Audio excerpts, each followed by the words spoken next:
class. Welcome to week 8. Can you believe it? Here we are, week 8. This is Professor Watzak.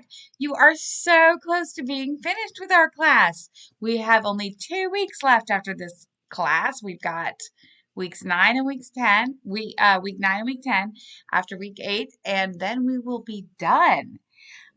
So this week, as you recall, we are working on Essay 2. Last week during week 7, we drafted Essay 2, and you had several exercises that week to prepare you for the draft and the final version. One of which was a discussion forum where you posted your essay question and your thesis statement. As you recall, you are coming up with your very own essay question for Essay 2, and then, of course, your answer to that essay question, which is your thesis statement for Essay 2. So hopefully last week's work was a big help to write the draft, and then this week to revise that draft. And if you turned in your draft, you got feedback from me, and that feedback you can hopefully use to turn your essay into something solid and beautiful, right? Okay, so let us take a look at the writing process and see where we are. If you recall this handout, I included it in the week 7 material. So we have the writing process overview. There's a little paragraph about it, and here we see a graphic below which goes over the steps in the writing process. And here you are. You have already reread, and annotated readings throughout the semester, but in particular for Essay 2, we're drawing upon weeks 5, 6, and 7, all of our readings that are about gender and identity and sex and sexual orientation, and masculinity and femininity, and the repercussions of those things and the stereotypes that sometimes result. So we have had class discussions about those. We have posted on the discussion forum, and that will then take care of step 2, which is discussion. You can even discuss these with people in your own home, friends, family. And then after the read, reread, annotate, and then after discuss, we have brainstorm. So brainstorming is kind of what you were doing when we were talking about posting those essay questions and thesis statements, because then we could have some back and forth on that, and then that would help you brainstorm for Essay 2. Also, it's things that we do for class too, like when we talk about different issues that come up, and also when you respond to each other in the discussion forum. Also, I'm going to show you another little technique here, okay? We've talked about mind mapping in the past, but I'm going to show you a mind map for Essay 2. Here we go. Mind mapping for Essay 2. What do I want my topic to be on? Well, what have we talked about? Oh, yeah. What is gender? What is sex? Do these things differ, or are they always the same? Sometimes these terms are interchangeable, right? You might have an application and it might say fill out your sex or fill out your gender. Nowadays, we tend to have a different concept of these from way back when. And it sort of started with sociologists in the 1940s and 1950s, as you recall from the Introduction to Sociology, Chapter 12.1, Sex and Gender material that we read and that you wrote a summary on. Again, another good brainstorming activity. There has been a distinction drawn up between these two things. Sex is more of the biological definition of male and female. So in other words, like your XX or your XY, chromosomal differences, as well as maybe hormonal differences going on inside your body. Males tend to have testosterone, females tend to have estrogen. I mean, although we both have both, but like the predominance of the testosterone is in the males and the predominance of the estrogen tends to be in the females. Of course, this does not always add up because science is not a perfect science, right?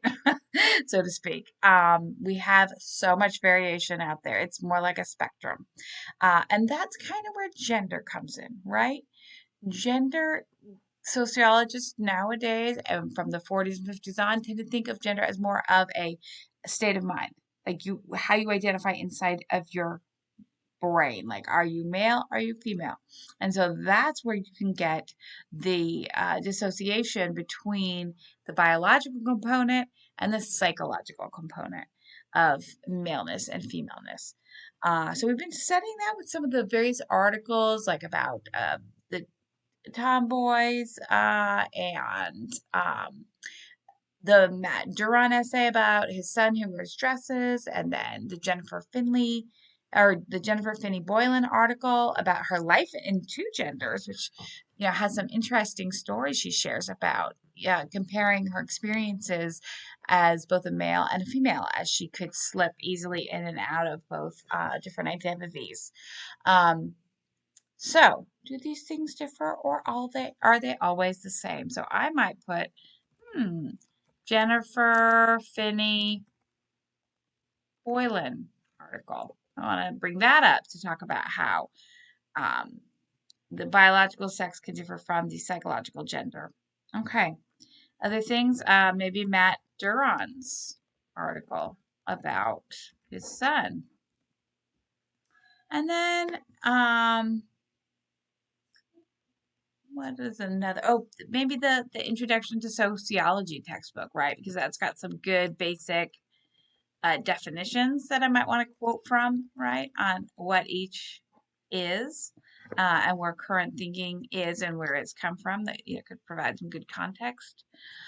Um, what other? Oh, there's the tomboy reading too, and she actually, that author grew up as a tomboy, but she in her mind she is both female and biologically she's female. So there's not a disjunction there, yet she feels as if she has many characteristics of what people stereotypically associate with males. Um, but then that opens the door for some of the other readings that we've been doing with, like, toxic masculinity and what happens when we try to jam people into certain um, cookie cutter shapes that might not necessarily reflect their actual shape, or in other words, might not reflect their actual reality, the feelings and uh, their identity that they sense themselves. So there's lots to talk about for this essay. Maybe the hardest thing is just pinpointing it. I wanted to bring up another document here too. We have the Beverly Tatum reading as well, and she talks about a lot of concepts when it comes to identity. And it actually also harks back to the Alan Johnson reading that we did about systems of privilege. Now, he talked about system of privilege with the specific example of white privilege in our country. But as you see Beverly Tatum here, she sets out 7 different systems of privilege. And that doesn't mean those are the only systems of privilege out there. Those are 7 major ones that occurred to her when she analyzes our society. And the 7 ones are race or ethnicity, gender, religion, sexual orientation, socioeconomic status, age, physical or mental ability. So these are all things that make, and this is what Tatum's definition of identity is. She says that it's typically how you differentiate yourself from the other. In other words, what do people perceive about you that is different from them? And that's what we tend to think of as identity, because it's what shapes us. It's what cuts us out of that. Think of it as like a block, the block of clay that the sculptor starts with, and gradually chisels away the shape. And so that shape that we have of our identity is maybe sculpted through these differences that we perceive between ourselves and others, or that others perceive in us. So, for example, I might about myself say, "Hey, I'm in my 50s." That's an age identifier, because I'm not surrounded by a lot of people who are in their 50s. So that is something that is a distinguishing factor about my identity. Also, I Physical or mental ability. Okay, my physical ability is not as good as my mental ability. Those things don't always add up. So that is another distinguishing factor. Race, Caucasian. So again, that is more of the majority in America. But if I were living somewhere else, say Guatemala, that would be the minority. And things might be a little different there, depending on how privilege and dominance and subordinates are in that culture.